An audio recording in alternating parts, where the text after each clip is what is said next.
Join us for a driving review of the BMW 8 Series Gran Coupé. Let's go!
Please subscribe if you haven't done so far, so we can always keep you updated.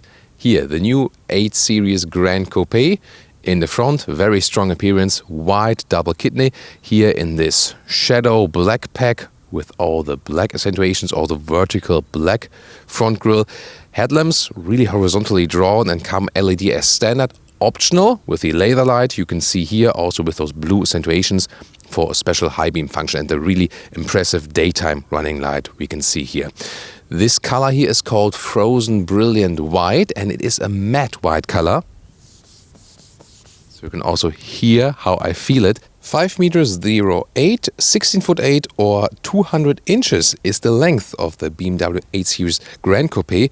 So this is 20 centimeters longer in wheelbase if you compare it to the two-door coupé of the BMW 8 Series. This one then here with some room on the rear compartment. We will of course experience that on the interior. The roof here, by the way, comes either in normal steel vehicle color, then there's a panoramic roof available, which we also have here, or you can get a carbon fiber roof then for some weight reduction. Yeah, okay, it's just visual. But yes, there is some weight reduction, but you know, whatever for this car. Technology-wise, you also have a rear axle steering with the Gran Coupé. That means that when you drive slowly, the rear wheels turn up to 3 degrees to the opposite side than the front wheels, and at higher speeds in the parallel direction to give some more stability. And of course, at lower speeds, it reduces the turning circle, for example, and also gives you some more agility. And also optional, you can get an anti-tilt control or anti-roll control, so the car is a little bit more upright than also in the corners.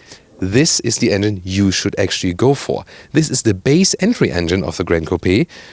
It's the 840i, 3-liter inline 6-cylinder with 340 horsepower, 5.2 seconds acceleration figure to 1 kilometers or 62 miles an hour as rear-wheel drive. Okay, a little bit faster, 4.9 as X-drive, which is optionally available, but I mean, go for the rear-wheel drive. Trust me.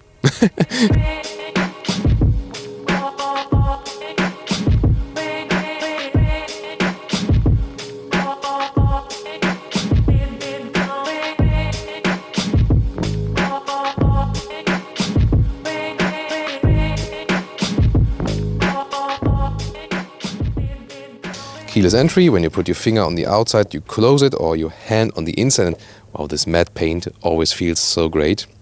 It's even nicer to touch the car then. So, then of course, frameless doors. That's typical coupe style, how it's supposed to be, and also a good advantage when you're getting in and out narrow parking lots. You have the window lowered and get out without just, having the door like this. And then you get out, hold the closing button on the key and raise the window again from the outside. Practical stuff. Then Hofmeister King inside door handle. Nice design element, retro style. Optional Bowers & Wilkins sound system. So this would be one of the rare options you could go for to have even more elaborate sound. Most of the other stuff is already included here in the 8 Series, gladly. There we go. Yeah, Jonas likes those sound systems. Then the M entry badge, because this one is the let's say M line just. It is not the M850i, but you can still get those, you know, M Sport lines then even for the non-M Performance models. Also in here with the M steering wheel. Heated function is available. Left side control for the cruise control. Right side, for example, for the voice control. But you can also always start with Hey BMW. I'll show you some examples for that very soon. The only thing they did not think about is that more and more customers want to combine great luxury with sustainability or being animal friendly. And so far they only offer animal skin seats for this car. This will at some point change in the future and also for some future models. But for this model, as development already started in 2015, they forgot that in this case. So there's definitely something that is missing. But we'll test the comfort of those seats very soon, no matter of the material then in this case. So let's get inside. And well, how does it relate to other BMW models? Of course, you sit relatively low. You have somewhat of a sports car feeling. But it's not a small, agile sports car. It's a little bit wider, definitely. And the seat falls a little bit backwards. So I always recommend to put the seat a little bit higher than in general. So that gives you a little bit more comfort because you sit a little bit more upright. But let's start in lowest position as for the headroom. And especially with the panoramic roof, that comes quite very close here to the A-pillar because it's very flat. And then to the inside, with 1.86 or 6.1, it still fits. But there's not a good package for this car. So in the front, not too much room, and everything is really flawlessly executed. As for the build quality, BMW really stepped up the game here. Also, you know, the panel gaps and so on, the contour stitches. So really perfection in detail. That's what you really like and also appreciate when you buy such an expensive car. Continue on further with the touchscreen, for example, also the car settings right there. So everything is kept rather simple. This new 7.0 operating system being updated all the time, and it's getting a little bit easier and a little bit better to to control everything. And a look at the digital instruments, which are not as adaptive as the one from Audi, for example, but they actually show you everything you need. Left side speed, right side the RPM, and Jonas is also allowed to rev it a little bit up. Yes. Way to go, Jonas. Then you can see, for example, your current music list or something. And also, because it goes counterclockwise, which is on the one hand unusual, it leaves space on the interior. For example, then for the GPS map, so that's quite handy, definitely. The rear design, same as in the front. Big middle tunnel. The middle tunnel is also, by the way, where they also use carbon fiber. Some, resemblance to the 7 Series platform, but the 8 Series is actually quite standalone. Isofix at the outsides, and interesting that they did not use any plastic covers for the Isofix, but they also used the soft materials. Yeah, in this case, again, it's animal skin, but they could also do it with leather red. But I think it's an interesting idea not to just use plastic covers for that. So that's, again, attention to detail. And you can already see the 2-door coupe. You cannot sit in the rear there. And it's different here with the 4-door coupe. That's also what this car is all about. So when I get inside here, I can actually sit in the rear as a tall adult, and I still have reasonable legroom. It is recommended to raise the seat in the front a little bit, first of all for your comfort, but then also you can put your feet under the seat, because when the seat is in the lowest position, you cannot put your feet under the seat. So that is recommended, definitely. Headroom-wise, yeah. I mean, if I sit a little bit monkey-like, this works. But when I put my spine up, then I do hit the ceiling with 1.86 or 6.1. But still, I would say it works with 4 adults here in the car. And as for the trunk, 440 liters. That's about 50 liters more than with the 2-door coupe. So you're a little bit more flexible. Of course, limited loading entry right there. In height, you can see, put some baggage in there, so cabin trolley, and the backpack also fits in like this, so this is actually no problem. And let me also give you a free view. Here we go. And you can also release the seats from here, and then you have to go around to flip them like this, 2/3, 1/3, or the ski hatch is also available. And then you can also load some longer things through. And that is then let's see, to my seat as I would be driving. That's actually quite significant. I mean, it's a long car, so that's 1.90 meters.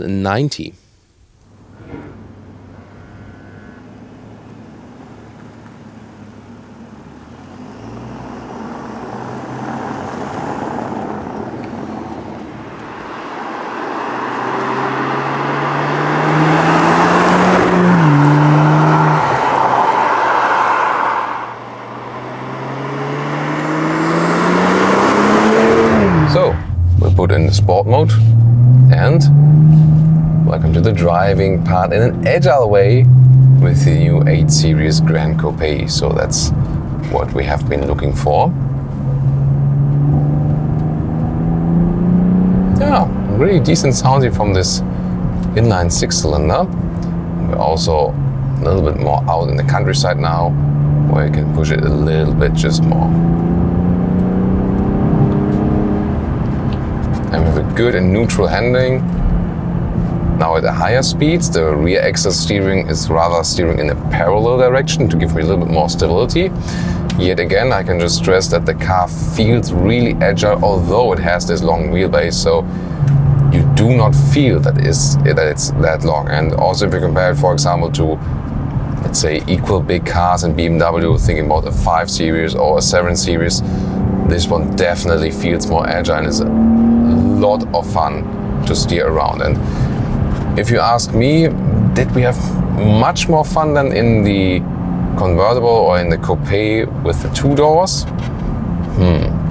That's a tough question. I mean, but I can really say that it's not too much compromise here with the longer wheelbase. Indeed, it still is really cool and fun to drive, especially on those winding corners. Also when it gets a little bit more narrow, actually no problem at all. So now on the brakes, yeah, good feeling also here for the brakes. And when it's a little bit calm and green, you go to comfort mode, the car shifts up actually. And then you're a little bit calmer right there. And as soon as you want to apply some more power once again, you can go to the sports mode, and then the RPMs go up again, the car shifts up later. You can always use the shifting pedals as well. I will also do that here now for you. So we go back to the sports mode. And then I can always shift down myself. There it is. And I can also exceed the RPMs a little bit more. And yeah, meanwhile, I really think I'm used to see the RPMs going up in the counterclockwise way. So no problems for that. Oh, some birds. Attention to those always. And now the road is also getting a little bit rough, but wow, this adaptive suspension, although it's now in the sports setting, is doing a phenomenal job to still keep the comfort while driving sporty. And I really like that, you know, this compromise they could create here. So this, yeah, really very well done. This adaptive suspension, I can just stress it once more, that it's really the best thing about this car. And I really can understand when this car is bought most from the whole 8 Series lineup, because it gives you just more flexibility as for the rear passengers and as for the trunk. But at the same time, you still have a lot of driving fun when you need it. Yet again, due to the longer wheelbase, a little bit more tranquility, also when running straight and being on the motorway and so on. And here you also feel, by the way, we're driving a little bit faster now, but there are some potholes, yes, but the road, the tarmac, is not as rough as, for example, on those Portuguese motorways here close by. So here we also have, again, the proven good noise insulation at about 90 kilometers an hour, which is allowed here on the countryside roads. And yeah, that's also we're going very fast here on those roads, not, exceeding the speed limit. But yet you can see there's a big difference then to the other cars, because I'm feeling so much comfortable. Even though the road is a little bit wet, we always have to be more careful as for that. But still, you feel so comfortable and so much in control of this car that you're also able to drive a little bit faster. Let's see if we can overtake here in a safe way. Yeah, I can see enough what's coming ahead. That's fastly done then. So always be very careful when overtaking. Always, you can need to see a couple of 100 meters ahead that someone is coming, especially motorcyclists. And wow, this is really amazing, so much fun. Now the pothole, no problem for the suspension. Although again, being in the sports mode, this is really amazing. So enjoying this ride so much. Crisp feedback also from the shifting pedals. This is really cool. And well, I really think it's like more fun than being on the racetrack. And this inline 6-cylinder sound, especially when we're now in the higher RPM regions, is also definitely enough for me. Yes, the 8-cylinder does sound a little bit better. We've driven this part here also with the 8 Series convertible, for example, with the M850i. 8-cylinder does sound better, but yet again, this rear-wheel drive is so much better to handle, I have to say. When I'm going out of the corners especially, it gives me more agility. Just circles the car around a little bit more, and it also makes sense in combination with the rear axle steering. So especially this combination, the entry-level engine, which has also less weight than the 8-cylinder, then the rear-wheel drive and the rear axle steering, this makes the car really more agile than it's, let's say, supposed to be, or than the length would actually promise, and that's a really cool thing. Wow. Oh, cyclist. Yeah, this just seemed to be a break. Was wondering, if there like some accident we would have helped, of course. So, but they seem to enjoy some meditation here at that mountain top. And this is also such a yeah, Jonas is laughing. Yeah, I like to joke, sometimes while driving, of course. Wow, such an amazing ride. How are you enjoying this one, Jonas? Yeah, it's great. You're getting sick already? No. I'm just laughing about the guys doing a serious meditation, and we are disturbing the silence. We are disturbing, yes. Sorry, yeah, mea culpa. So we are definitely disturbing their silence with this inline 6-cylinder. Wow, that is such an enjoyable road. And I have to pay a little attention because the road is a little bit wet, but good traction also from those tires, and the 20-inch wheels also do not destroy our comfort or sporty balance or something. Of course, a little bit sportier with the 20-inch and would be a little bit more comfortable with the 19-inch, but the 20-inch still working very well. And whew, now the next village, next dog, 30 kilometers an hour, relax again, and this is indeed, this span this car is offering between sportiness and comfort. And yeah, I think driving-wise, all the driving dynamics, we can just applaud.